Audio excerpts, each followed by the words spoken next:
एक धागा था, मेरे ख्याल से मैंने क्या किया था, एक थ्रेड लिया था, एग्रीड। यहाँ कितना मास था, 2m। यहाँ कितना था, m। उसके बाद मैंने क्या किया था, इसको दिया था वेलोसिटी v, इसको क्या दिया था, 3v। नीचे वाले को क्या दिया था, ऊपर वाले को 3v, नीचे वाले को v, यही ना। ठीक है, यही था ना क्वेश्चन, लेंथ l। मैंने क्या पूछा था, find the tension in the thread. मैंने पूछा था find the tension in the thread, find the tension in the thread. ठीक, यही क्वेश्चन था। मैं पहले मेथड से इसको बना रहा हूं। पहला मेथड है सेंटर मास फ्रेम, पहला मास है centre mass frame. I am solving the question in centre mass frame. ठीक है, सबसे पहले मैं वेलोसिटी ऑफ सेंटर मास निकालता हूं। सबसे पहले वेलोसिटी ऑफ सेंटर मास निकालता हूं, कितनी आएगी बताओ। What is velocity of centre of mass, it would be equal to m into 3v plus 2m into v by m plus this, m into 3v। यही क्वेश्चन था ना last class में, कोई डेटा इधर उधर नहीं है ना, देख लो। ये कितना हो गया, 2m plus m, 3m। So that becomes equal to 5v by 3, सही है। Now क्या ये वेलोसिटी कांस्टेंट है, क्या ये वेलोसिटी कांस्टेंट रहेगी सेंटर मास की,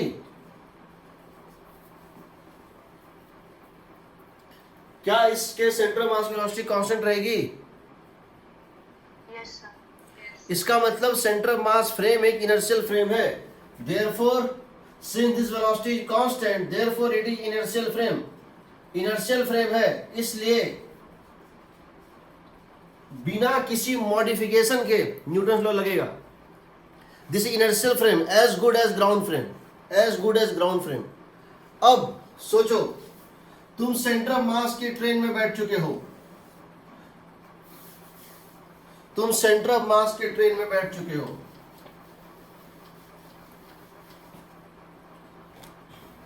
सो what you are going to get is, so अब तुम क्या कर रहे हो, तुम इस क्वेश्चन को सेंटर मास फ्रेम में बना रहे हो। यानी तुम सेंटर मास पे बैठ गए हो, तो तुम्हारे लिए सेंटर मास रेस्ट पे चलाएगा, तुम्हारे लिए सेंटर मास रेस्ट पे चलाएगा।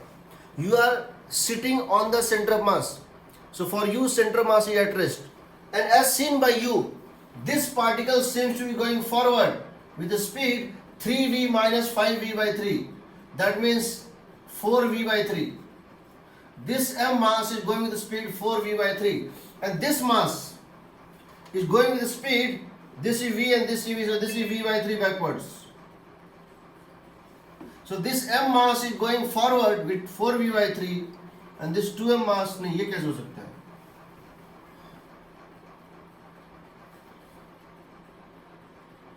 सर ये जा रहा है 2v by 3, करेक्ट। इसके रेस्पेक्ट में, सेंटर मास के रेस्पेक्ट में, जो खुद 4v by 3 चल रहा था, अगर कोई 5v by 3 से चल रहा है, तो इसके रेस्पेक्ट इसकी स्पीड होगी 2v by 3 बैकवर्ड। देखो जीरो मोमेंटम है, आ रहा है। Yes, sir. अब इसको क्या लगेगा, इसको लगेगा इससे, इस पॉइंट से इसकी डिस्टेंस फिक्स है, कितनी है, 2l by 3। इस पॉइंट से इसकी डिस्टेंस फिक्स्ड है, कितनी, l by 3। तो जब किसी पॉइंट से किसी पॉइंट की डिस्टेंस फिक्स होती है तो वो सर्कुलर मोशन होता है। जब किसी दो पॉइंट के बीच का डिस्टेंस सेपरेशन फिक्स होता है, सेपरेशन फिक्स होता है, वो एक दूसरे के लिए सर्कुलर मोशन ही पॉसिबल है।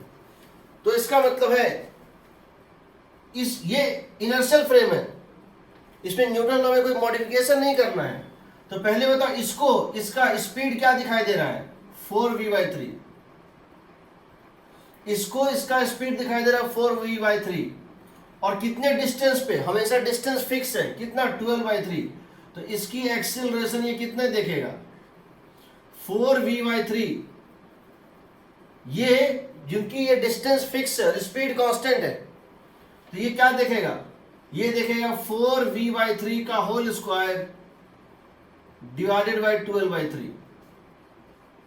और ये कितना देखेगा, ये इसका एक्सेलरेशन कितना देखेगा, देखो 2v/3 whole square bye l/3, 2v/3 का होल स्क्वायर बाय l/3।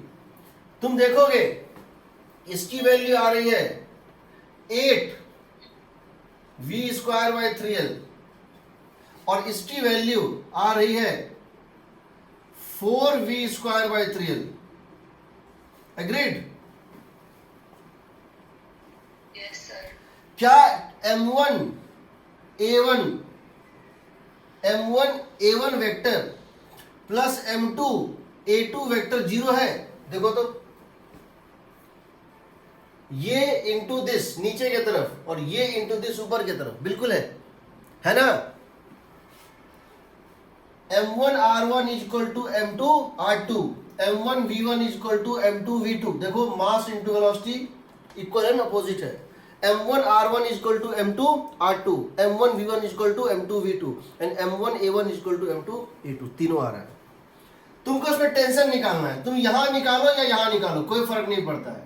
यहां से निकालोगे तब भी वही आएगा, यहां से निकालोगे तब भी वही आएगा, क्योंकि स्ट्रिंग सेम है। T1 की वैल्यू क्या आएगी बताओ? मास इंटू एक्सेलरेशन कितना, 8v²/3l। इसकी क्या होगी, T2 कैसे निकालोगे? ये एक सर्किल पे जा रहा है, एक्सेलरेशन है सेंटर की तरफ, 4v²/3l, तो क्या लिख दोगे, 2m इंटू मास है 2m इंटू एक्सेलरेशन है 4v²/3l। दोनों में देखो टेंशन सेम आ रहा है, आना भी चाहिए। अब तुम सोचो, तुम ये बोलना चाहते हो कि सर मैं इसको सेंटर मास फ्रेम में नहीं बनाऊंगा, मुझे दूसरे फ्रेम से यही आंसर चाहिए। आएगा, देखो कैसे आएगा।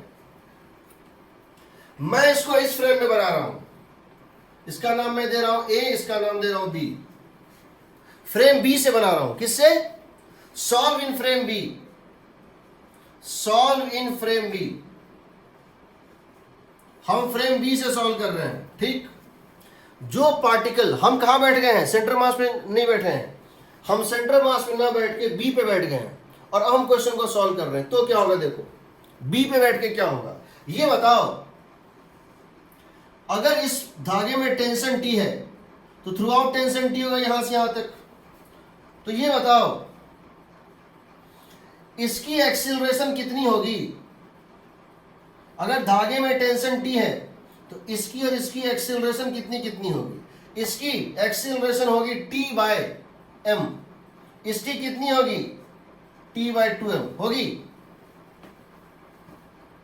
अगर धागे में टेंशन T है, अगर धागे में टेंशन T है तो इसके ऊपर सिर्फ एक फोर्स है, टेंशन नीचे की तरफ, इसकी एक्शन होगी T/m, इसकी कितनी होगी? T/2m होगी। एग्रीड? बट तुम क्वेश्चन तब यहां बैठ के बना रहे हो ना, तुम क्वेश्चन तब यहां बैठ के बना रहे हो, तो क्या ये तुम्हारा फ्रेम इनर्शियल फ्रेम है? नहीं है, नहीं है ना, ये नॉन इनर्शियल फ्रेम है। अब जब तुम इसको बनाओगे तो लिखोगे, तुम यहां बैठ गए, तुम्हारा ये फ्रेम है, तुम्हारे इस फ्रेम की खुद की एक्सीलरेशन, तुम्हारे इस फ्रेम की खुद की एक्सीलरेशन ऊपर थी, तो एक स्यूडो फोर्स तो लेगा ही। इसका अगर तुम एफबीडी यहां बैठ के बनाओगे तो तुमको यहां एक स्यूडो फोर्स लेना पड़ेगा। कौन सा? इसके एक्सीलरेशन के अपोजिट, जो ऑब्जर्वर का एक्सीलरेशन है उसके अपोजिट। ये स्यूडो फोर्स तुम कितना लोगे, सो बताओ। मास किसका ले रहे हो? m का। जिस पार्टिकल का एफबीडी बना रहे हो, मास m का, और जो ऑब्जर्वर का एक्सीलरेशन है T/2m, अपोजिट डायरेक्शन में। ये ऊपर एक्सीलरेशन नीचे लेगा, सही है? ठीक। दूसरा, इस पे एक रियल फोर्स एक्ट कर रहा था, टेंशन T। ये रियल फोर्स एक्ट कर रहा है इसके ऊपर, टेंशन T, और ये स्यूडो फोर्स, दो ही फोर्स है, एक रियल फोर्स और एक स्यूडो फोर्स। इसको ये किस, इसको इसके रेस्पेक्ट में ये किस सर्किल पे घूम रहा है? इसके रेस्पेक्ट में ये जिस सर्किल पे घूम रहा है, बी के रेस्पेक्ट में ए जिस सर्किल पे घूम रहा है, उस सर्किल का रेडियस कितना है? एल। उसका रेडियस कितना है? एल, है ना? और इसके रेस्पेक्ट में इसकी स्पीड क्या है? इसके रेस्पेक्ट में इसकी स्पीड क्या है बताओ? इसके रेस्पेक्ट में इसकी स्पीड है 2v। इसके रेस्पेक्ट में इसकी स्पीड है 2v। इसके रेस्पेक्ट में इसकी डिस्टेंस है l। तो ये इसका जो एक्सेलरेशन होगा, सेंटर के तरफ, वो कितना होगा? v relative whole square by R relative. v relative whole square by R relative. v relative कितना है? 2v का whole square by R relative कितनी है? l। तो कितना आ गया? 4v square by l। तो इसको ये जिस सर्किल पे चलता दिखेगा उसकी रेडियस होगी l, उसकी स्पीड होगी 2v, इसलिए इसको सेंट्रीपिटल एक्सेलरेशन दिखेगा 4v स्क्वायर बाय l। अब ये इक्वेशन लिखेगा, अपने फ्रेम में सब कुछ कर रहा है, समझ लो।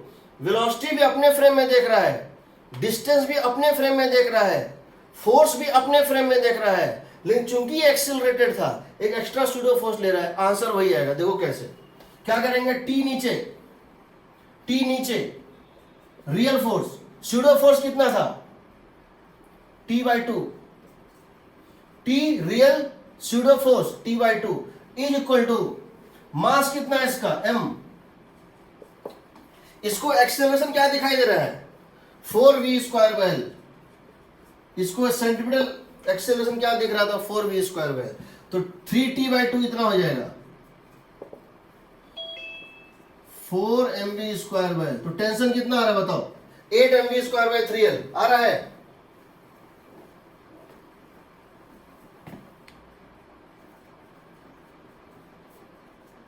यहां क्या आया था? यहां टेंशन कितना आया था? 8mv square by 3l। यहां भी कितना आ रहा है? 8mv square. कोई फर्क नहीं पड़ता है, लेकिन कॉम्प्लेक्सिटी में बहुत ज्यादा फर्क पड़ेगा। जब रोटेशन बताएंगे तो बताएंगे कि जब भी सेंटर मास एक्सेलरेटेड होगा, सूडो फोर्स से बचने के लिए सेंटर मास के अबाउट ही टॉर्क निकालना, सेंटर मास के अबाउट ही एंगुलर एक्सेलरेशन निकालना, सेंटर मास एक्सिस पे ही काम करना। सबसे आसान एक्सिस सेंटर मास एक्सिस होता है। दूसरे एक्सिस पे भी आएगा, ऐसा नहीं है, बट इतना परफेक्शन चाहिए उसके लिए। आंसर वही आएगा। कोई डाउट?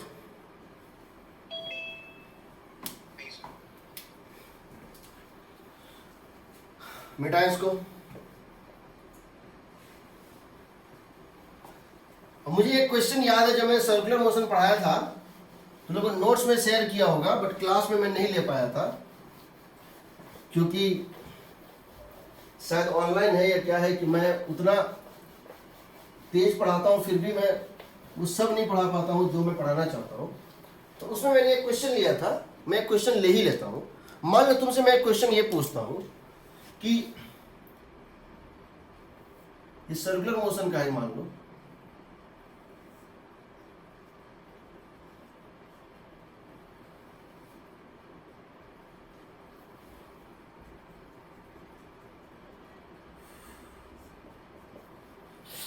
ये डिस्टेंस L है, ये डिस्टेंस भी L है, ये मास भी m है और ये मास भी m। फ्रिक्शन कहीं नहीं है, मैंने इसको एक वेलोसिटी दे दिया ऐसे v0, इसके परपेंडिकुलर प्रोजेक्टेड, इसको मैंने प्रोजेक्ट कर दिया। जैसे मैंने इसको प्रोजेक्ट किया, मैं जानना चाहता हूं इसकी एक्सेलरेशन कितनी होगी। Find the acceleration of block A, find the acceleration of block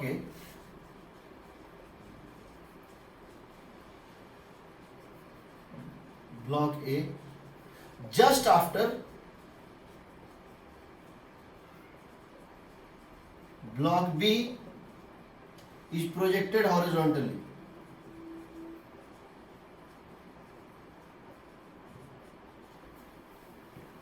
करें सॉल्व। पहले ये बताओ, इसका मोशन तो स्ट्रेट लाइन पे होगा, इसका मोशन तो स्ट्रेट लाइन पे होगा, क्या इसका मोशन सर्कुलर होगा? क्या इसका मोशन सर्कुलर होगा? या इसका मोशन में दो पार्ट होगा, एक पार्ट सर्कुलर भी होगा और एक इधर भी होगा ना, Yes, sir. क्योंकि ये धागा फिक्स नहीं है, ये चल रहा है। तो तुमको करना ऐसे बड़ा सिंपल है, तुमको ये सोचना है किस फ्रेम से ये सर्कुलर दिखेगा। अगर तुम यहां एक धागे के पार्टिकल पे, यहां एक धागे का एक पार्टिकल ले लो P, यहां एक धागे का एक पार्टिकल ले लो P और इस P पे बैठ जाओ, तो भले ही ये इधर एक्सिलरेटेड है, भले ही ये इधर एक्सिलरेटेड A से है, ये पार्टिकल भी एक्सिलरेटेड किससे होगा, A से होगा, और ये भी एक्सिलरेटेड A से होगा ना।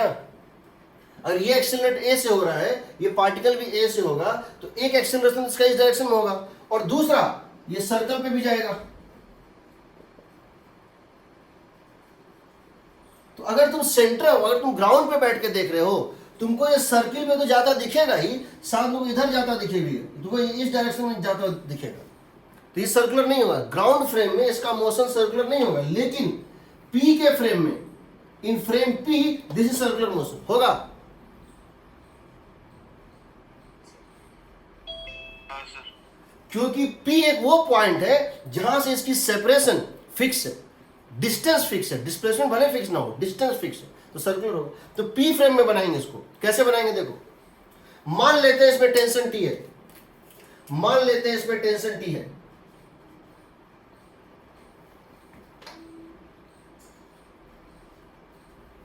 पहले इसको लिखो, tension is equal to M A, first equation आ गया, tension is equal to M A, ये खत्म हो गया, इसका काम खत्म। यहां पे आ जाओ, इस फ्रेम से देखो, make F B D of B from frame P, frame P पे बैठ के, इस पॉइंट पे बैठ के इसका एफ बी डी बनाओ, तो क्या दिखेगा, ये ब्लॉक है, ये एक एल लेंथ के सर्किल पे जा रहा है। अगर तुम P पे बैठ के देख रहे हो तो तुमको क्या दिखेगा, यहां से यहां तक डिस्टेंस फिक्स है, कहीं भी चले गए, तो तुमको ये दिखेगा एक सर्किल पे जा रहा है ऐसे, जिसकी रेडियस कितनी है L, उसकी स्पीड कितनी है V0, और क्या बचा, चूंकि ये खुद एक्सिलरेटेड था नीचे, क्योंकि ऑब्जर्वर खुद एक्सिलरेटेड था A से, ये क्या करे, एक स्यूडो फोर्स भी लेगा, किधर लेगा, ऊपर की तरफ लेगा, जिधर इसकी एक्सेलरेशन उसका उल्टा, जिधर इसकी वेलोसिटी उसका उल्टा नहीं, जिधर एक्सेलरेशन उसका अपोजिट, तो ये लेगा ऊपर, ये लेगा स्यूडो फोर्स, कितना होगा ये, एम ए होगा, एक फोर्स लेंगे नीचे एम जी,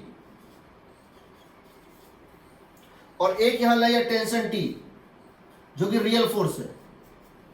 अब बताओ इसको क्या दिख रहा है, सर्कुलर मोशन, तो एक फोर्स हो गया टेंशन, एक हो गया वेट, एक टेंशन एक वेट, एक स्यूडो फोर्स, क्योंकि जो फ्रेम है जहां से ये सर्कुलर मोशन दिख रहा है, वो फ्रेम मतलब centre of the circle accelerated है, समझो, centre of the circle accelerated है, इसीलिए यहां स्यूडो फोर्स आएगा। अब क्या करेंगे, टेंशन ये हो गया, स्यूडो फोर्स हो गया एम ए, इसकी एक्सेलरेशन सेंटीमीटर कितनी होगी बताओ, V0 स्क्वायर, क्योंकि इसके रेस्पेक्ट में इसकी स्पीड है V0 स्क्वायर बाय एल आएगी। तो लिख दो इक्वेशन, T ऊपर real force plus pseudo force ऊपर, T ऊपर रियल फोर्स, स्यूडो फोर्स भी ऊपर, क्योंकि ऑब्जर्वर एक्सेलरेट था down, minus M G is mass into centimetre acceleration is V0 square by L, यहां से आएगा T प्लस एम ए का मतलब है अगेन T, एम ए का मतलब भी T है, या तो क्या निकालना है, एक्सेलरेशन ना, सीधे लिख दो, T के बदले लिख दो M A plus M A minus M G is M V0 square by L, तो यहां से आएगा एम और एम कट गया, acceleration is equal to 1/2 times of G plus V0 square by L, आएगा ना। एग्रीड?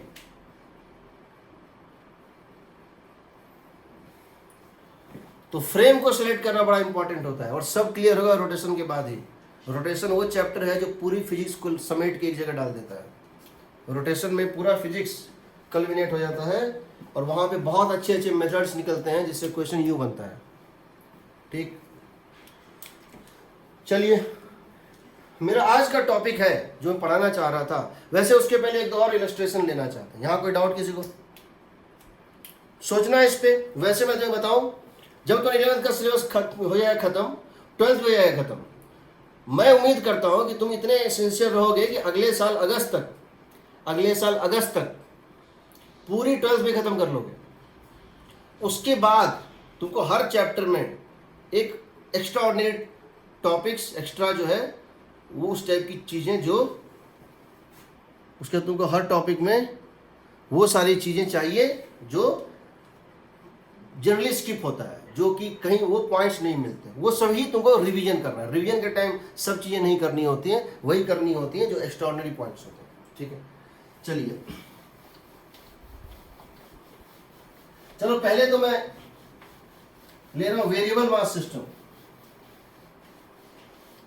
वेरिएबल मास सिस्टम, इसको हम रॉकेट प्रोपल्शन भी बोलते हैं, ठीक।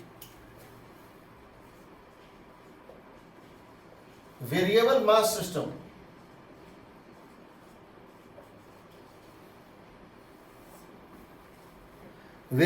सिस्टम एक ऐसा सिस्टम जहां मास वेरी कर रही हो, वहां हम इक्वेशन कैसे लगाते हैं और जो इक्वेशन निकालते हैं वो most general form of Newton's law होता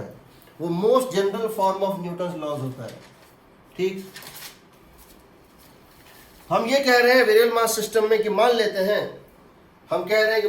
हैं ये एक मास है, मास m, ये एक स्पीड से जा रहा था v से और इसके ऊपर आप एक फोर्स लगाए हुए थे F, आपने इसको एक एक्सटर्नल फोर्स लगा दिया था F, ठीक।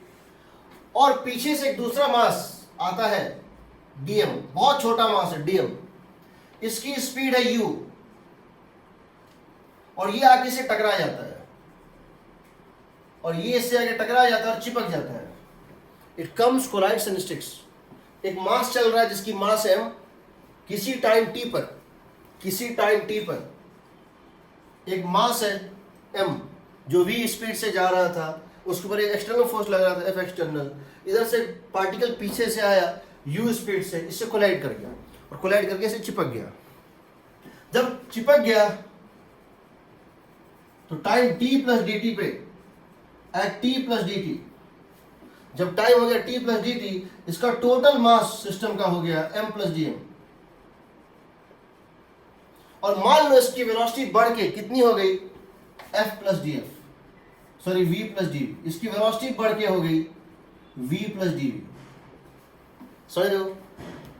तो ये पार्टिकल आया, इससे कोलाइड किया, चिपक गया, चिपकने के बाद इस टोटल सिस्टम की वेलोसिटी हो गई v plus dv, increment in velocity is dv। हमसे ये कहा गया है दैट फाइंड, इसका हमको रिलेवेंट इक्वेशन निकालना है। तो हम क्या लिखते हैं, हम जानते हैं f dt जो होता है वो होता है चेंज इन मोमेंटम, क्योंकि फोर्स का डिफिनेशन होता है rate of change of momentum,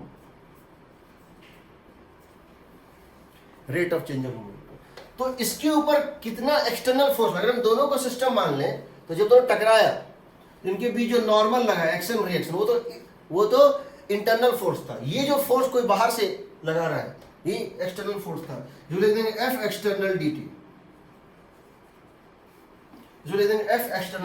small time dt में इसने मोमेंटम को बढ़ाया है, कितने अमाउंट से, F एक्सटर्नल dt से।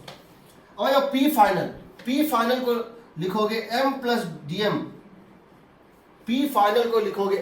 dm, final mass into v plus dv, minus initial momentum क्या था बताओ, इसका मास dm है। इनिशियल मोमेंटम क्या था, इसका मोमेंटम था mv, इसका मास था, इसका था dm इंटू u, ये था ना dm इंटू u। कोई डाउट यहां किसी को?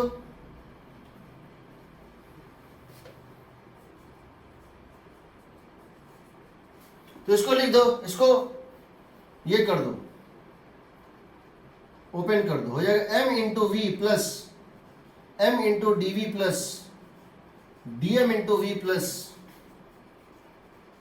dm into D V minus M V minus D M U. ये और ये कट गया, ये और ये कट गया, ये चूंकि डीवी हो, ये चूंकि बहुत स्मॉल है और ये भी बहुत स्मॉल है, small into small is smallest, small into small is smallest, ये दोनों इतना छोटा होता है जैसे 10⁻⁶ इंटू 10⁻⁶, 10⁻12, तो 10⁻12 is negligible in front of 10⁻⁶। तो इसको निगलेक्ट कर दो, because this is very very small, this is very very small, small into small is very very small, इसको निगलेक्ट कर दो। तो आ जाएगा F external D T is equal to M D V plus V D M minus D M into U. यहां से आप क्या देख रहे हैं, इसमें लिख सकते हैं F external D T is equal to M D V,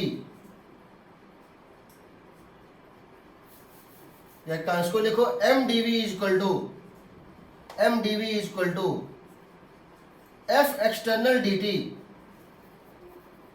plus plus u minus V into D M. सही है, F external D T plus U minus V into D M. हम दोनों साइड इसको डी टी से divide कर रहे हैं, हम इसको दोनों साइड डी टी से डिवाइड कर रहे हैं। What we are going to get, we are going to get, we are going to get M D V by D T. हमने अभी तो वेक्टर साइन नहीं डाला, तो हम डाल रहे हैं ये वेक्टर का equation, M D V by D T is equal to F external, ये और ये तो कट गया, एफ एक्सटर्नल प्लस ये क्या है बताओ, what is U minus V, what is U minus V, relative velocity of the gained mass और lost mass with respect to original mass. अभी लिखेंगे इसका सबका मीनिंग, यू रिलेटिव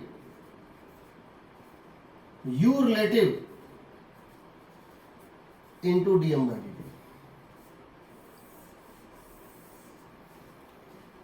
टी। ये न्यूटन्स लॉ का असली फॉर्म है, ये न्यूटन्स लॉ का असली फॉर्म है, जिसका सबसेट होता था फिजिकल टर्म में, जिसका सबसेट होता था फिजिकल टर्म में। क्यों? अगर मास कांस्टेंट है तो डीएम बाई डी टी क्या हो जाएगा, जीरो। तो उस केस में एफ एक्सटर्नल इक्वल टू कितना होगा, मास इंटू एक्सीलरेशन। ऐसा भी हो सकता है, याद रखना, कि एफ एक्सटर्नल जीरो हो फिर भी एक्सीलरेशन हो। एफ एक्सटर्नल जीरो होने का मतलब ये जीरो होना नहीं है, ये दोनों मिलके भी कुछ दे सकता है। अभी बता रहे हैं कैसे होता है। तो इस डेरिवेशन में कोई प्रॉब्लम है, पहले इसको बताओ। वैसे तो डेरिवेशन करना है तो उसको याद रखना, सारे क्वेश्चन इस फॉर्मूला में डालते जाएंगे और निकलता जाएगा।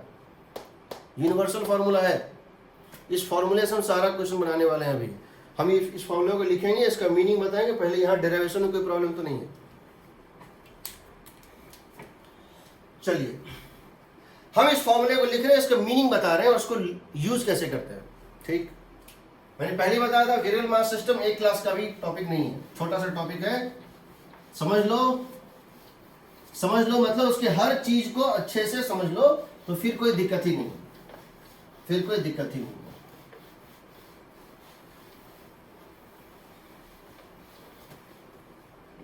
देखिए, आपका इक्वेशन आएगा इस तरह से, आप लिखेंगे m into D V by D T is equal to F external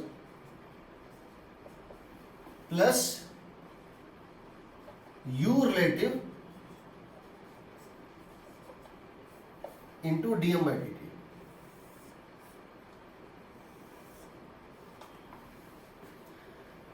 m जो है वो होता है mass of the parent body at t equal to t। This is the mass of the parent body. This is the instantaneous mass,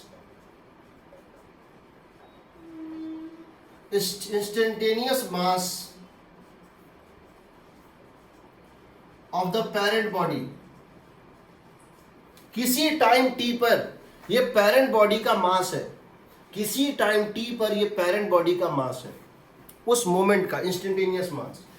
dv by dt है acceleration. Acceleration का मतलब है rate of change of velocity.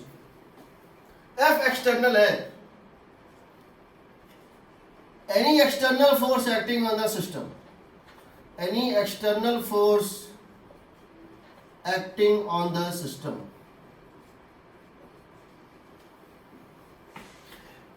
U relative है, relative velocity between the dm mass and parent mass. This is the relative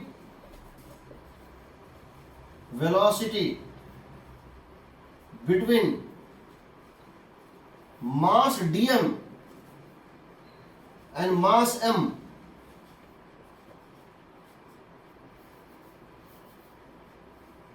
ठीक, अब यहां पे और dm by dt क्या है? Rate of gain of mass और rate of loss of mass. Rate of gain और loss of mass per second.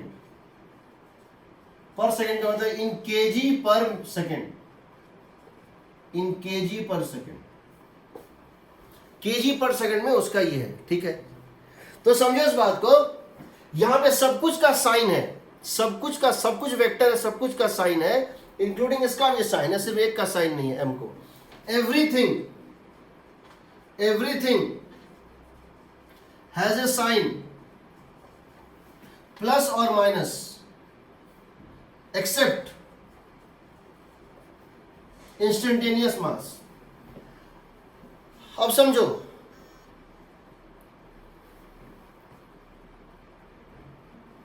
अगर तुम्हारा एक्सेलरेशन पॉजिटिव आ रहा है, इसका मतलब वेलोसिटी के डायरेक्शन में उसका चेंज है. अगर एक्सेलरेशन पॉजिटिव आ रहा है, समझो if you are getting acceleration as positive, that means change in velocity is along original velocity. और अगर नेगेटिव आ रहा है, इसका मतलब change in velocity opposite to, जैसे 6 मीटर पर सेकंड है और वो बन गया मान लो 6.1, 6 मीटर पर सेकंड हो गया 6.1, यानी प्लस, ये आएगा plus D by D T. और अगर 6.1 हो गया 5.9, ये अपने आप नेगेटिव आ जाएगा, अपने आप आता है, तुमको चिंता नहीं करना है. दूसरा, अगर एक्सटर्नल फोर्स ओरिजिनल फोर्स के डायरेक्शन में है, तुम किसी एक डायरेक्शन को पॉजिटिव मान लो, take any direction as positive, और उसी डायरेक्शन में फोर्स है तो फोर्स पॉजिटिव है, नहीं तो नेगेटिव है. अब यू रिलेटिव में देखो क्या होता है. यू रिलेटिव में क्या होता है? अगर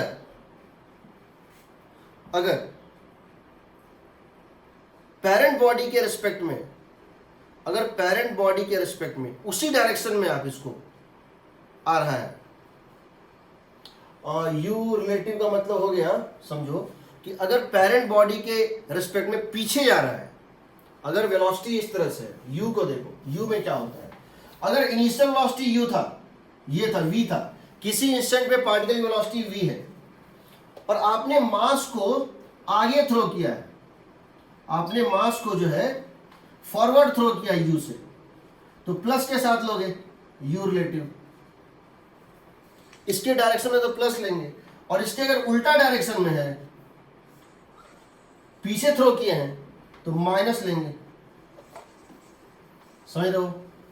मैं जिस डायरेक्शन में जा रहा हूं उसी डायरेक्शन में अगर मैं 6 से जा रहा हूं और इसको मैंने अपने रिस्पेक्ट में 0.1 से थ्रो कर दिया, मैं 6 से जा रहा था 6 मीटर पर सेकेंड से, और मैंने बॉल को अपने रिस्पेक्ट में 0.1 से थ्रो कर दिया फॉरवर्ड, तो वो यू रिलेटिव कहलाएगा प्लस 0.1. और अगर मैं उसको पीछे थ्रो किया है तो minus 0.1. DM by D T, अगर मास का गेन हो रहा है तो DM by D T plus होगा, और अगर मास का लॉस हो रहा है तो माइनस होगा। इस कंपोनेंट को हम एक और नाम से जानते हैं, उसको बोलते हैं थ्रस्ट फोर्स। क्या बोलते हैं? Thrust force. ये थ्रस्ट फोर्स पॉजिटिव होगा दो केसेस में। ये थ्रस्ट फोर्स पॉजिटिव होगा, मींस वेलोसिटी को बढ़ाएगा दो केसेस में। पहला, U relative positive, DM by D T positive, या U relative negative, DM by D T negative. या तो दोनों पॉजिटिव हो या दोनों नेगेटिव हो, उस केस में स्पीड बढ़ेगी ना। दोनों पॉजिटिव का मतलब क्या है? दोनों पॉजिटिव का मतलब क्या है कि हम जा रहे थे, दोनों पॉजिटिव, यानी ये पॉजिटिव मतलब क्या हुआ? गेन होना। पीछे से एक बॉल आया और मेरे से टकरा के चिपक गया, पीछे से एक बॉल आया और किसी चीज से टकरा के चिपक गया, तो डीएम बाई डी टी हो गया पॉजिटिव, क्योंकि मास का गेन हो रहा है। और यू रिलेटिव, जो ये आया उसी डायरेक्शन में ज्यादा स्पीड से, वो भी पॉजिटिव है, उस केस में स्पीड बढ़ेगी। दूसरा, स्पीड बढ़ने का एक और तरीका है कि पीछे थ्रो करें, पीछे थ्रो कर दें। पीछे थ्रो करने का मतलब है यू रिलेटिव नेगेटिव। मैंने पीछे थ्रो किया, मैं जा रहा हूं फॉरवर्ड और मैंने थ्रो किया बैकवर्ड, तो मेरे रेस्पेक्ट में वेलोसिटी क्या है? नेगेटिव। और डीएम बाई डी टी भी नेगेटिव है, क्योंकि मास घट रही है, तो नेगेटिव इंटू नेगेटिव पॉजिटिव हो जाएगा। ठीक, तुमको किसी भी क्वेश्चन में इसको सही डालना है, सारा क्वेश्चन बन जाएगा। अभी मैं लूंगा कैसे डालना है। ठीक, पहले बोलो कोई डाउट? ये फॉर्मूला है, इसको तो रट लो बिना किसी लाग लपेट के। Mass into D by D T F external plus U relative into DM by D T. इसी पे रॉकेट काम करता है, इसी पे कैनन गन काम करता है, इसी पे राइट पुलिस जो होता है डेमोन्स्ट्रेशन करती है। सब कुछ जो डेमोन्स्ट्रेशन को स्टॉप किया जाता है, सब कुछ इसी पे काम करता है। ये इसके स्पेशल केस में सारे केस आते हैं। ठीक, सो देखते हैं, let us take some examples. इसको थ्रस्ट फोर्स भी बोलते हैं। वैसे अगर आपको कभी किसी क्वेश्चन में ये फॉर्मूला याद नहीं है और आप बेसिक से बनाना चाहते हैं, आपको सिंपल एक चीज समझना है। क्या समझना है? आपको ये समझना है कि F external is equal to F external D T is equal to DP. Small time dt में हमेशा वर्क करना, स्मॉल टाइम dt में, from t to t plus dt, from t to t plus dt, time t से लेकर t plus dt तक में देखो क्या हो रहा है और उसको इससे इक्वेट कर दो, तुम्हारा सब कुछ बन जाएगा। हमेशा कभी भी बन जाता है, हालांकि फॉर्मूला है तो बेटर है, जल्दी बनता है। So let us apply it. मिटा रहे हैं इसको। हम किसी भी क्वेश्चन में पहले फॉर्मूला लिखेंगे, तब सोचेंगे कि करना क्या है। हम किसी भी क्वेश्चन में पहले फॉर्मूला लिखेंगे, तब सोचेंगे कि क्या क्या दिया है, क्या क्या नहीं दिया है, एक बार एक डालें। हम पहले सोच के तब फॉर्मूला नहीं लिखेंगे, फॉर्मूला लिखने के बाद ही सोच काम करना शुरू करता है।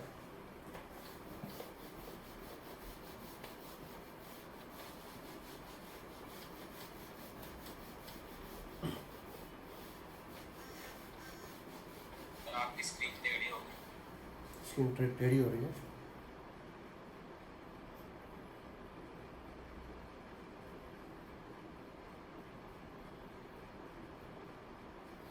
मैं भी थोड़ा टेढ़ा हो जाऊंगा तो सीधा हो जाएगा। तो मैं थोड़ा टेढ़ा लिखूंगा, टेढ़ा हो जाएगा, सीधा हो जाएगा। देखते हैं। देखो क्वेश्चन नंबर 1, क्वेश्चन 1, एक व्हीकल है,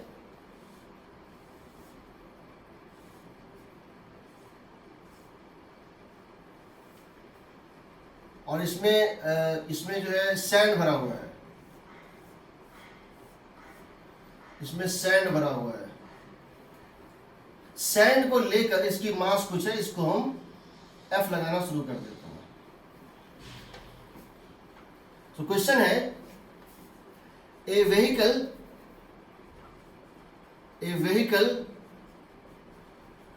filled with sand, a vehicle filled with sand has initial mass am not, मतलब सैंड प्लस ये दोनों का मास मिला के, filled with sand have initial mass m naught and is at rest, and is at rest at t is equal to 0, at t is equal to 0 constant force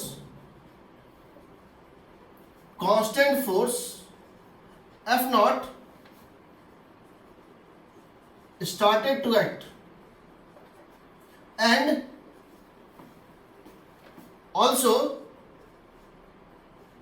a small hole is made at its floor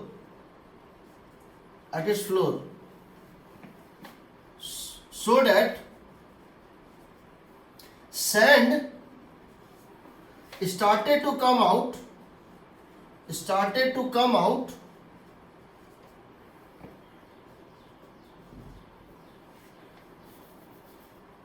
out of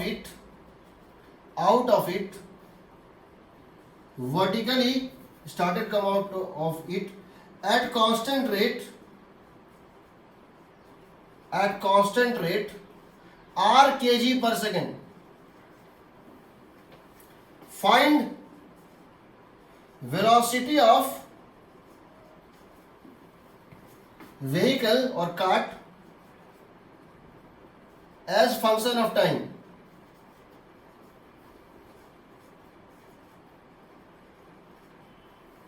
समझो, तुमने यहां एक whole कर दिया, इसको खींचना शुरू किया, ये रेस्ट पे था इनिशियली, टोटल मास था m नॉट, अब यहां एक छोटा सा होल कर दिया और इस होल से ये सैंड गिरने लगा इसमें से, तुम इसे खींच रहे हो और साथ तुमने एक होल कर दिया, इसमें सैंड गिर रहा है इसमें। तुझे पूछा है find the velocity as function of time, तो let us suppose at some time t, this is the situation, let us take the situation at time t, let at t is equal to t, let at t is equal to t, किसी time t पर मान लेते हैं ये इस चीज की diagram है और यहां से ये बाहर आ रहा है, इसकी स्पीड उस टाइम पर, इसकी जो है स्पीड कितनी है, v है, मान लेते हैं किसी टाइम t पर इसकी स्पीड कितनी है, v है, इसकी इंस्टेंटेनियस स्पीड v है। तो लिखते हैं इक्वेशन, सबसे पहले हम इक्वेशन लिख रहे हैं, इक्वेशन है मेरा m into D V by D T is equal to F external plus U relative into D M by D T, यही है ना। हाँ सर। m, इस मोमेंट पे इसकी मास कितनी होगी, किसी टाइम t पर इसकी मास कितनी होगी, इनिशियल मास था m नॉट और एक कांस्टेंट रेट r kg पर सेकंड से बाहर निकल रहा था, तो t टाइम में कितना निकल चुका है, r इंटू टी, ये हो जाएगा m not minus R T हो जाएगा। इनिशियल मास था m नॉट और ये एक कांस्टेंट रेट r kg पर सेकंड से बाहर निकल रहा है, तो t टाइम में कितना kg निकल चुका होगा, r kg, r into T निकल चुका होगा, तो टोटल में से इतना माइनस, ये हो गया instantaneous mass. dv by D T, इसकी एक्सीलरेशन अगर a है तो let it be dv by D T. f external कितना है बताओ, f नॉट, सही है, f एक्सटर्नल है f नॉट, यू रिलेटिव कितना है, यस। यू रिलेटिव कितना है, जरा सोचो, एक ट्रेन जा रही है और तुम उसके विंडो पे खड़े हो, तुम उसके विंडो से क्या कर रहे हो, तुम एक एयर ब्लो नहीं कर रही है, ट्रेन चल रही है, एयर नहीं है, तुम उसके विंडो से क्या कर रहे हो, one by one ball drop कर रहे हो, ठीक है।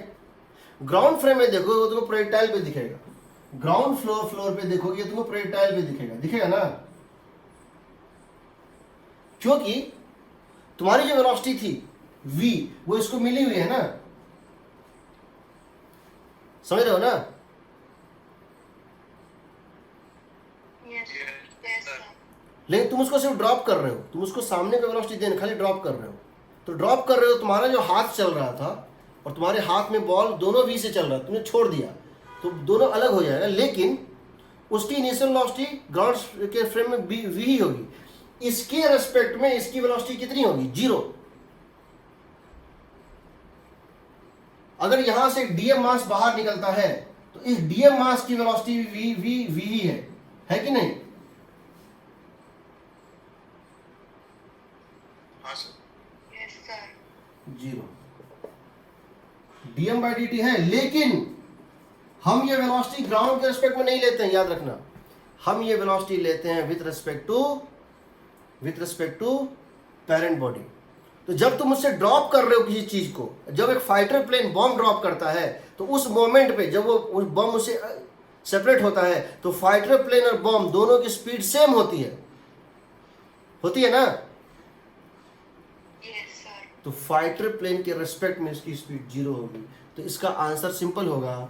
ये क्या है? इंस्टेंटेनियस मास। तो इसकी एक्सेलरेशन, इसको और तुम सब कुछ निकाल सकते हो, इसकी इंस्टेंटेनियस एक्सेलरेशन है F0 बाय इंस्टेंटेनियस मास।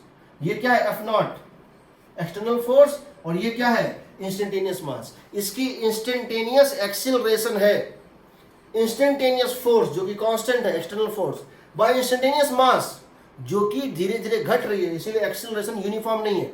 एक्सेलरेशन यूनिफॉर्म क्यों नहीं है? फोर्स तो कांस्टेंट है और समय के साथ मास घटता जा रहा है, इसीलिए जैसे जैसे मास कम होगा सेम फोर्स के कारण चेंज इन वेलोसिटी ज्यादा होगा। जो भी है, तुम अगर इसको निकालना चाहते हो वैसे इसको एक तरह से हम इंटरप्रेट कर सकते हैं, instantaneous acceleration is equal to F external by instantaneous mass. दूसरा, अगर तुम इसको इंटीग्रेट करके निकालना चाहते हो, तुम जानते हो D T by M naught minus are T, D T by M naught minus are T is equal to D V by F naught. जब टाइम था 0 वेलोसिटी था 0, जब टाइम है t वेलोसिटी है v। ठीक होगा क्या तब? बताओ, करें इसको इंटीग्रेट या तुम इसको छोड़ सकते हो? इसको इंटीग्रेट तुम कर सकते हो, समझ रहे हो? मुझे मेन यहां पे तुम्हारी दिक्कत है, मुझे इसको तुमने सही कर दिया पहला, और इसको सही ले लिया। सबसे क्रूशियल ये, सेकंड क्रूशियल, बाकी कुछ नहीं है इसमें, बाकी कुछ नहीं है इसमें। जब भी तुम यू रिलेटिव देखोगे तो उस पेरेंट बॉडी के फ्रेम में बैठ के देखोगे ये आगे गया कि पीछे गया, कि जस्ट डिटैच हो गया, कि इसके रेस्पेक्ट में रेस्ट पे था। ठीक है, एग्रीड? कर लोगे इसको कि मैं करूं? इरोडो का क्वेश्चन है, कुछ नहीं करना है, 0 से v लेके जाओगे, ये -1 by R log M naught minus are T by M naught is equal to v by F naught. यहां से आएगा M naught minus are T by M naught is equal to E to the power minus R V by F naught. M naught minus are T by M naught is equal to E to the power minus, तो यहां से तो वो निकल रहा है, velocity निकालना है, वेलोसिटी तो निकल गया, छोड़ो वेलोसिटी तो निकल गया। So velocity becomes equal to क्या? एफ नॉट इंटू वेलोसिटी कितना हो जाएगा? F naught into F naught by R L N M naught by M naught minus R T. सही है?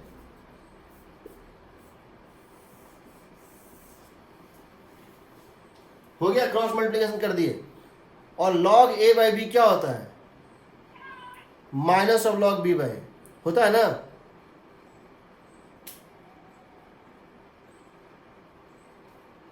Yes, sir. एग्रीड? चलो दूसरा क्वेश्चन ले रहे हैं, फिर से तुमसे वही मैं पूछूंगा। इसको सही से लिख दिए, क्वेश्चन बन गया।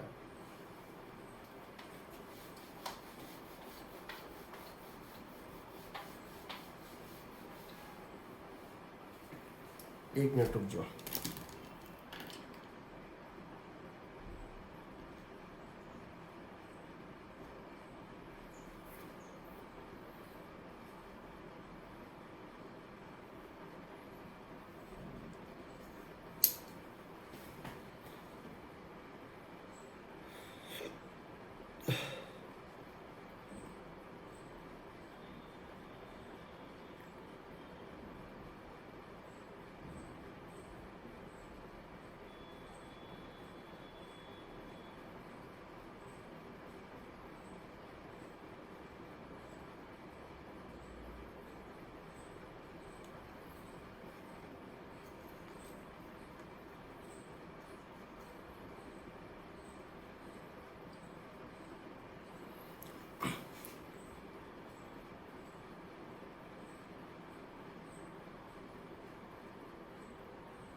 फिर नेक्स्ट क्वेश्चन ले रहे हैं, देखो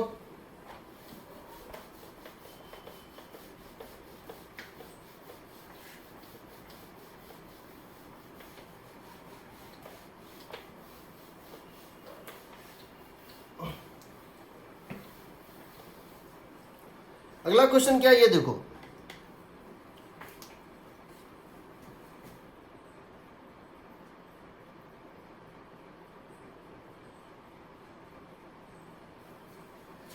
ये एक व्हीकल है,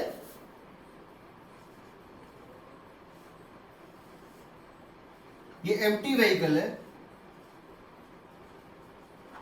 एम्प्टी कार्ट है, इसका मास m।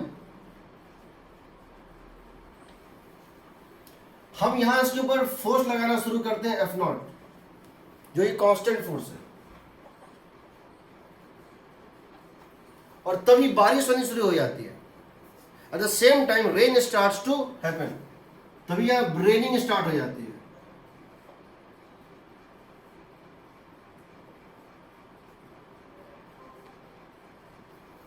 रेन starts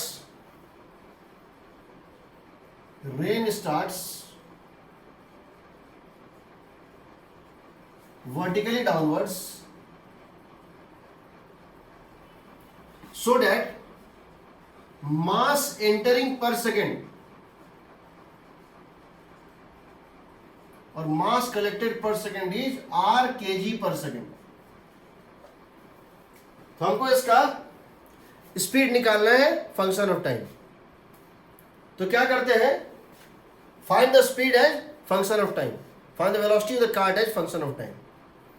मान लेते हैं किसी टाइम t पर ये कंडीशन है, कुछ पानी से भर चुका होगा, some water has been collected. इस समय इसकी स्पीड मान लेते हैं, स्पीड इसकी v है। किसी टाइम t पर मान लेते हैं ये कंडीशन है। इक्वेशन लिखते हैं, पहले लिखते हैं equation m dv by dt f external plus u relative into dm by dt।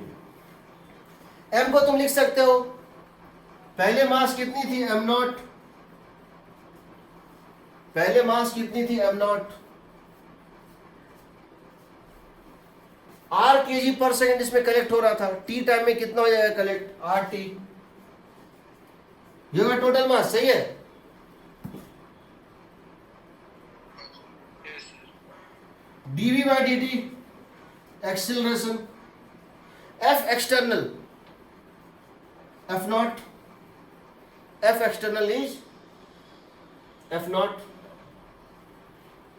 u relative कितना होगा, अगर इसकी वेलोसिटी इस मोमेंट पे v है, what is the relative velocity of the water drop with respect to, what is the relative velocity of water drop with respect to the cart at this instant along x direction, जो y में तो net force है। ये जो drop गिरा, इस drop की velocity x direction में कितनी थी, 0। इस ड्रॉप की वेलोसिटी x डायरेक्शन में कितनी थी, 0 थी ना। Yes, sir. और इसकी वेलोसिटी कितनी थी, v।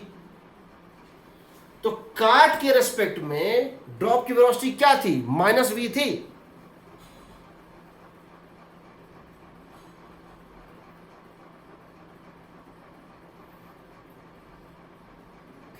हाँ सर।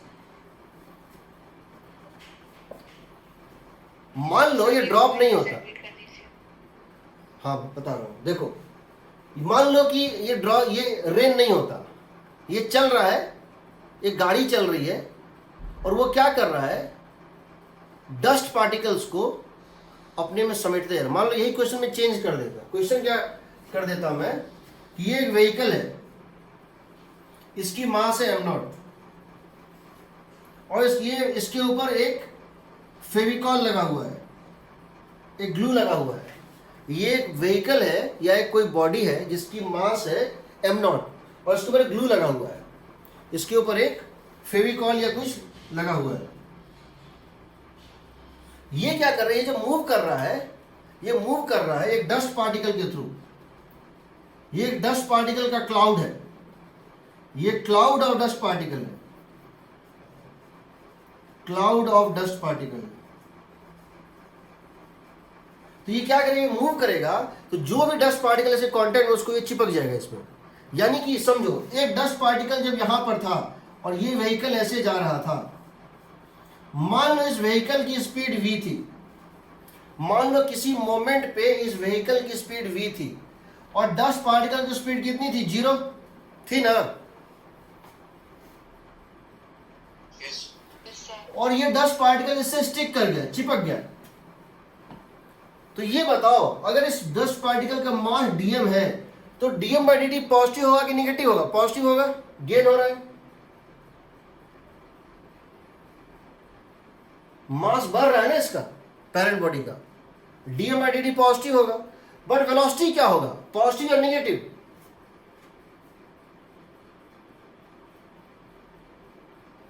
बताओ।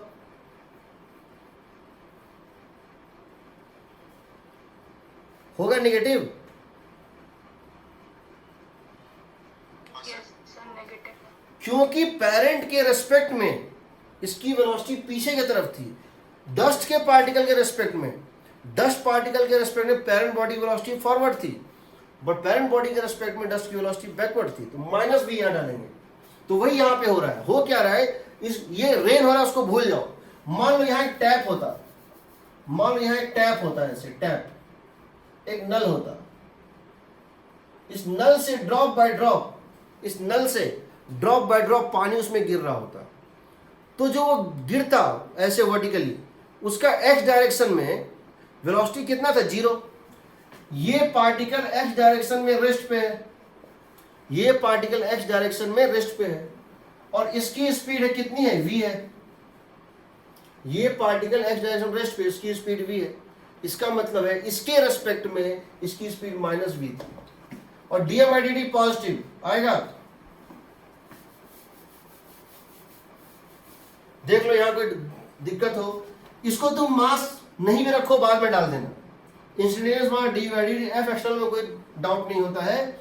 You relative dm by dt में पेरेंट के रेस्पेक्ट में, पेरेंट के रेस्पेक्ट में जो मास गेन या लॉस हुआ उसका वेलोसिटी यहां पेरेंट के रेस्पेक्ट में, क्योंकि पेरेंट राइट जा रहा है और पार्टिकल रेस्ट पे है, तो पेरेंट के रेस्पेक्ट में ये वेलोसिटी पीछे था। और dm बाई dt पॉजिटिव है, क्योंकि dm बाई dt पॉजिटिव, क्योंकि गेन हो रहा है मास का। यहां से तुम देखोगे आएगा dv by F naught minus V R equal to dt by M naught plus R T. Integrate कर दो। जब टाइम था 0 तो वेलोसिटी थी 0, जब टाइम है t तो वेलोसिटी है v। यहां से तुम देखो आएगा minus 1 by V log F naught minus V R by F naught is equal to 1 by R log M naught plus R T by M naught. सही है जी।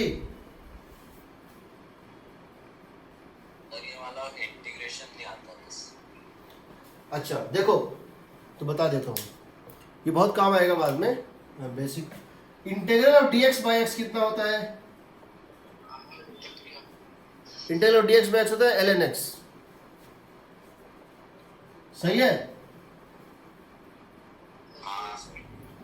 Integral of dx by ax plus b, x की जगह क्या डाल दिए हैं, ax plus b, linear function of x। ये होता है x की जगह जो डाले हो यही वही यहां भी डाल दो, x की जगह जो डाले हो उसको यहां भी डाल दो, और a के कोफिशिएंट से x कोफिशिएंट को डिवाइड कर दो, इसको x के कोफिशिएंट से डिवाइड कर दो। सर आपकी वॉइस लैग हो रही है। मुझे भी लग रहा है कि नेट काम नहीं कर रहा है। तो अटक रही हो। हाँ बहुत, मैं भी बहुत देर से देख रहा हूँ। रुको मैं एक काम करता हूँ, इसको एयरटेल से जियो करके देखता हूँ, हो सकता है कुछ काम कर जाए। सर स्क्रीन क्लियर है, मैं वही बता रहा हूँ, नेट का स्पीड होगा। ये तो दोनों में कोलेबोरेशन है ना, नेट और उसमें, कि एक दिन मैं ख़राब करूँगी तुम ख़राब करना, ताकि दोनों का लोग सब्सक्रिप्शन लें।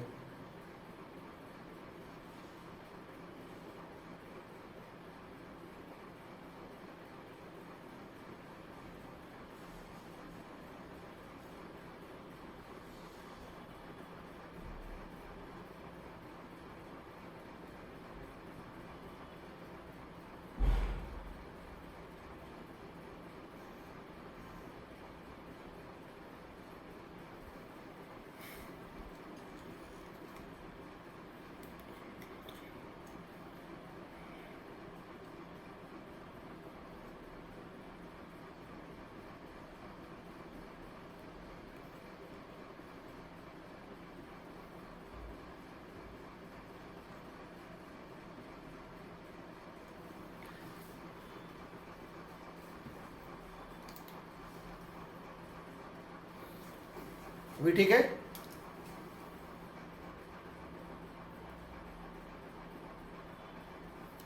अभी ठीक होगा मेरे ख्याल से।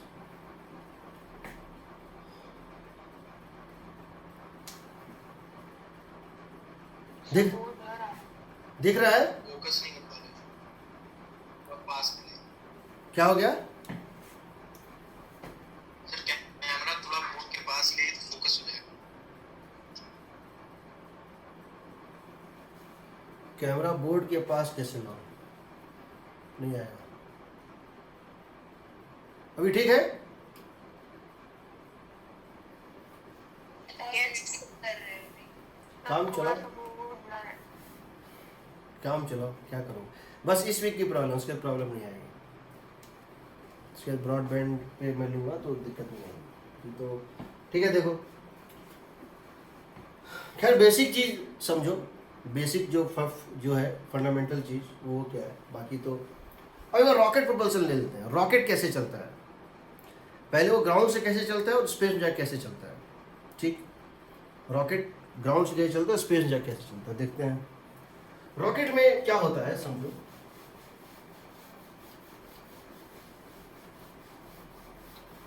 रॉकेट का जो मास होता है ना, उसमें 90% मास उसका फ्यूल ही होता है। रॉकेट के मास में 90% उसका मास होता है, उसका फ्यूल ही होता है। जो अंत तक पहुंचना होता है वो बहुत कम होता है। देखो रॉकेट प्रोपल्सन,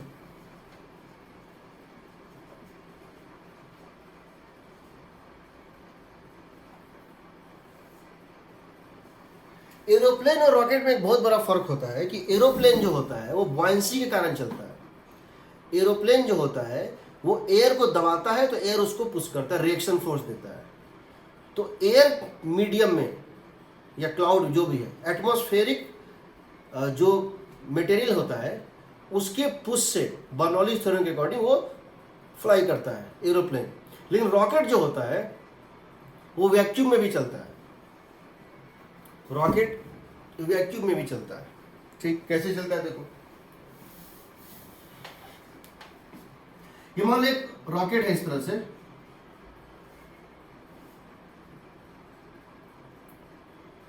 और ये रॉकेट स्टार्ट होता है,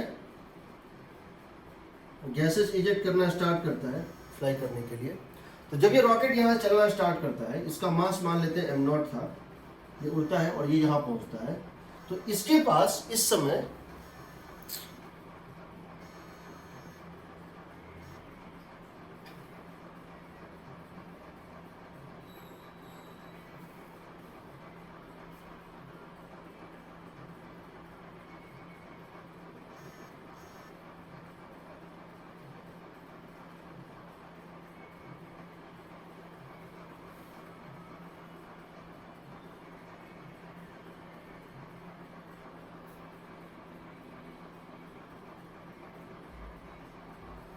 ठीक है,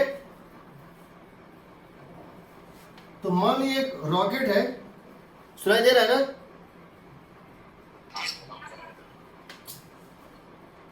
मान लो इस रॉकेट की initial mass t equal to 0 पे m0 थी और ये उड़ रहा है, और जब ये यहां पहुंचता है किसी टाइम t पर, जब ये किसी टाइम t पर यहां पहुंचता है, तो मान लेते हैं रॉकेट की मास m है। ये रॉकेट जो है गैसेस इजेक्ट करता है, ये जो रॉकेट होता है वो गैसेस इजेक्ट करता है पीछे की तरफ। So gases are ejected, gases are ejected at rate of r kg per second backwards with speed of u with respect to rocket। ये रॉकेट के रेस्पेक्ट में u स्पीड से गैसेस इजेक्ट करता है। तो अगर हम इसका इक्वेशन लिखना चाहते हैं तो क्या लिखेंगे? देखो, इस टाइम पर अगर हम इसका इक्वेशन की स्पीड है v, let at time t, let at time t speed is v, speed is v, तो इसका आवाज बहुत अटक मुझे भी यही लग रहा है। स्क्रीन क्लियर है तो आवाज चलो इसको बता देते हैं, उसके क्लास में से ऑफ करेंगे और YouTube पे अपलोड करेंगे, देख लेना, और अभी नोट्स भी शेयर करेंगे, उससे देख लेना क्या करोगे। अब इसका तो मैं कुछ नहीं कर सकता हूँ, इस सॉफ्टवेयर, अगर आपका नेट काम नहीं कर रहा है, सिग्नल नहीं आ रहा है, तो आप सिर्फ अपना माथा पीट सकते हैं, कुछ नहीं, उससे भी कुछ नहीं होगा। तो मैं अपना माथा क्यों पीटूँ? देख लेता हूँ, देखते हैं, धीरे धीरे बोलते हैं। हो सकता है कि जितना ये स्लो है मुझसे ज़्यादा स्लो हो जाते हैं, हो सकता है slow and slow becomes compatible, देखते हैं। चलो देखो, यहाँ पे लिख रहे हैं equation, m into instantaneous mass m into dv by dt, इसकी acceleration is equal to f external कितना होगा बताओ? What is f external? Minus mg, सही है? क्यों माइनस mg? क्यों माइनस mg? क्योंकि वेलोसिटी के अपोजिट है ना?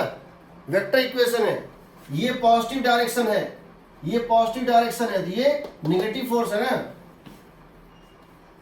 u रिलेटिव, ये किस स्पीड से पीछे थ्रो कर रहा है इसको? u रिलेटिव से, इसके रेस्पेक्ट में इसकी स्पीड है u with respect to rocket, तो ये हो जाएगा माइनस u, हो जाएगा माइनस u, क्योंकि पीछे की तरफ थ्रो कर रहा है। dm बाई dt पॉजिटिव या negative? dm by dt lose कर रहा है ना, तो माइनस r होगा। m into dv by dt f external plus u relative into dm by dt। बताओ, क्या ये इंस्टेंटेनियस मास हम डाल दें? चलो इसको स्मॉल m से डालते हैं ताकि समझने में दिक्कत ना हो। Instantaneous mass m, instantaneous mass m, instantaneous acceleration a, weight mg negative, u relative पीछे की तरफ है, इनिशियल ओरिजिनल वेलोसिटी के अपोजिट है, और बिकॉज लूज हो रहा है, ये होगा। Is this correct?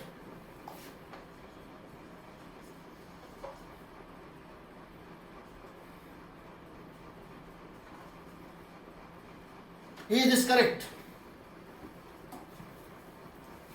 क्या ये इक्वेशन करेक्ट है? Instantaneous mass into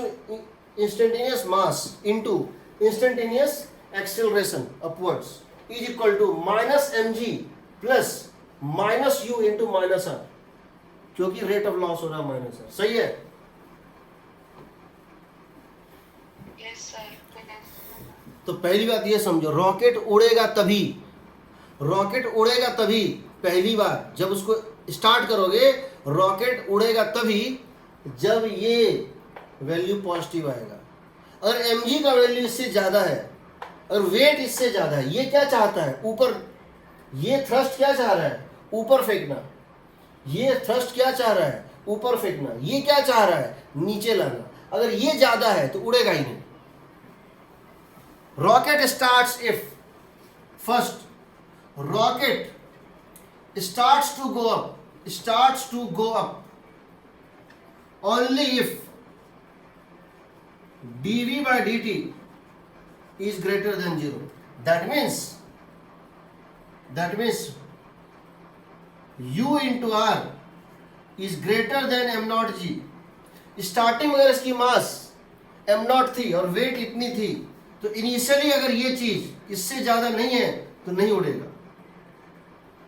u into r, that means m naught is less than U R by G. अगर एम नॉट की वैल्यू इससे ज्यादा हुई, अगर इनिशियल मास इससे ज्यादा है, तो यू या आर किसी को बढ़ाना पड़ेगा। या तो एग्जॉस्ट स्पीड बढ़ाओ या रेट ऑफ इजेक्शन बढ़ाओ, नहीं तो उसको लिफ्ट नहीं कर पाएगा। समझ रहे हो ना?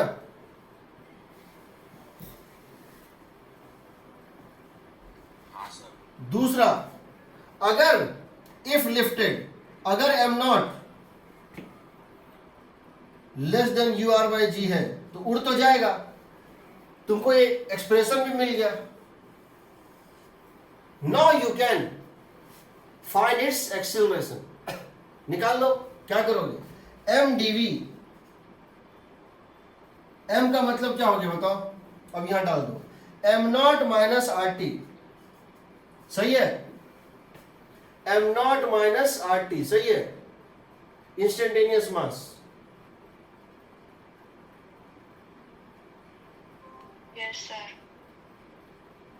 इधर काम करो, लिख दो इसको m D we is equal to minus M g d T plus u into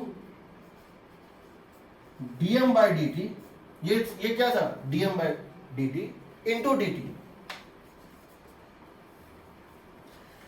अच्छा, तो अब इसको m से भी डिवाइड कर दो दोनों साइड। सही है? हमने क्या किया, इसको दोनों साइड मैंने इसको m बाई डी टी से डिवाइड कर दिया। हमने इसको दोनों side m by D T से डिवाइड कर दिया। आ गया ये चीज? सही है? मैंने इसको दोनों side m by D T से डिवाइड कर दिया।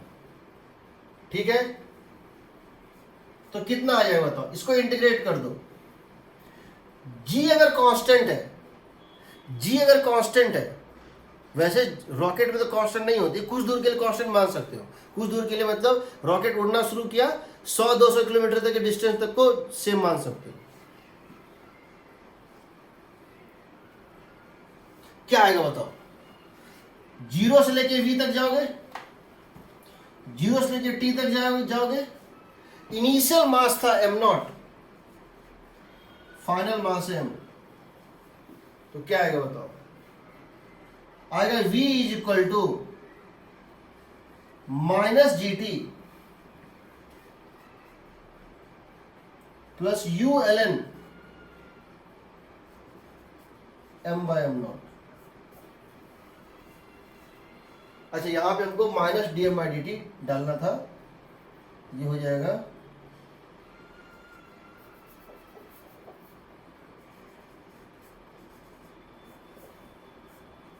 ये। देखो हम फिर से बता रहे हैं, समझो इसको। कट क्यों है?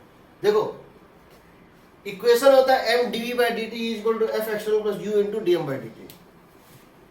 हम इसको फिर से बता रहे हैं। देखो रॉकेट प्रोपल्शन में क्या होता है, तुम ग्रेविटी फ्री स्पेस भी ले सकते हो, तो जी की वैल्यू 0 डाल दो।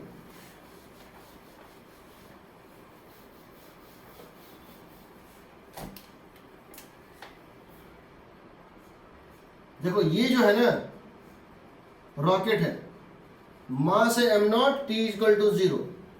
ये उड़ना स्टार्ट किया t इक्वल टू 0 पे। किसी टाइम t पर इसकी वेलोसिटी हो जाती है, इसकी वेलोसिटी हो जाती है कुछ ऐसा।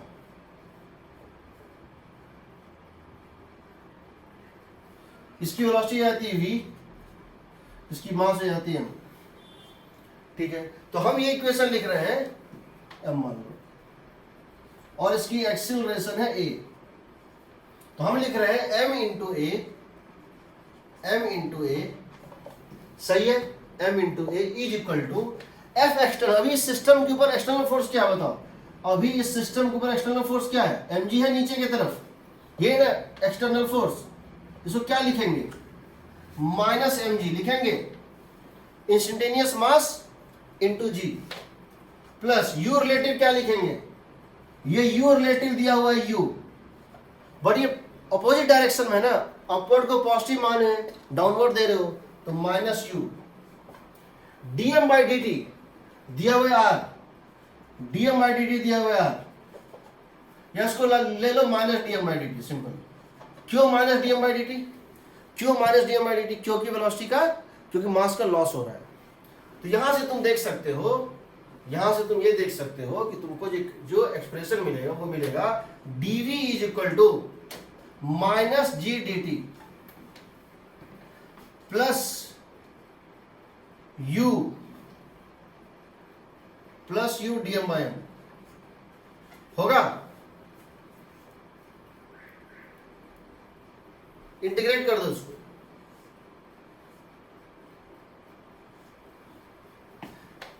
ये हो जाएगा v is equal to minus g t plus u relative, dm by m का इंटीग्रल होता है log m, तो that would become equal to log of m naught by m, log of m naught by m, ठीक।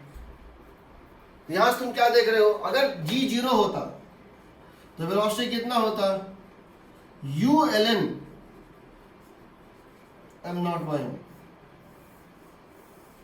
इसका मतलब समझो, इसका मतलब समझो, अगर एक रॉकेट उड़ना शुरू किया, अगर एक रॉकेट उड़ना शुरू किया, उसके पास और टोटल मास में m नॉट मास उसका सैटेलाइट है, जबकि 10 m मास फ्यूल है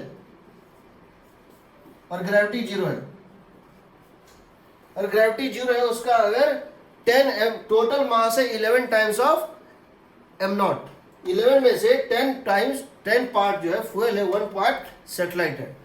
तो जब ये सारा कुछ इसका खत्म हो जाएगा, सिर्फ सैटेलाइट बच जाएगा ना, तो इसकी स्पीड होगी v is equal to u ln m naught. Total mass शुरू में कितना था, initial mass by final mass, total mass initially कितना था 10 m नॉट,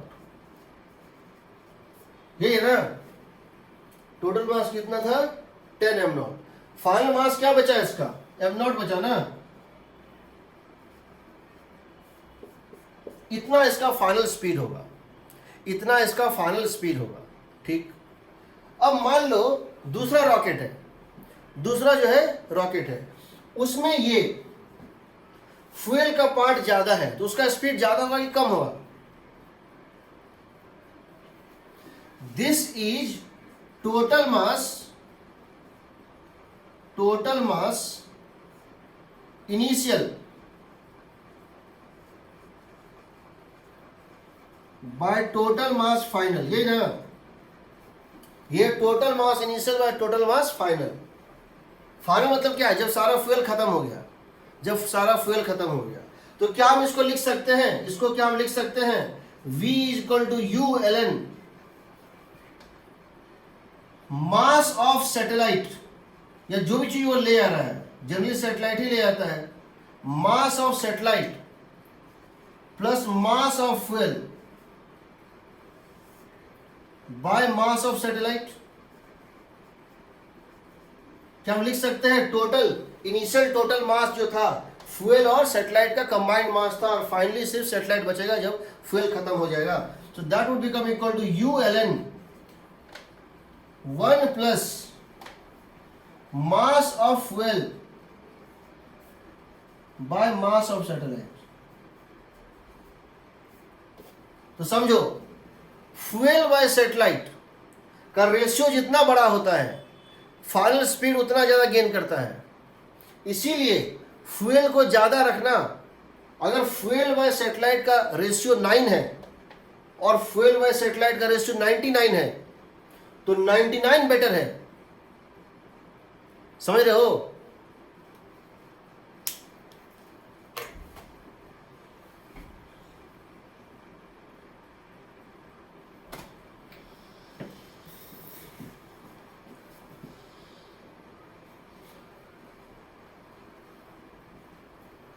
Yes, sir.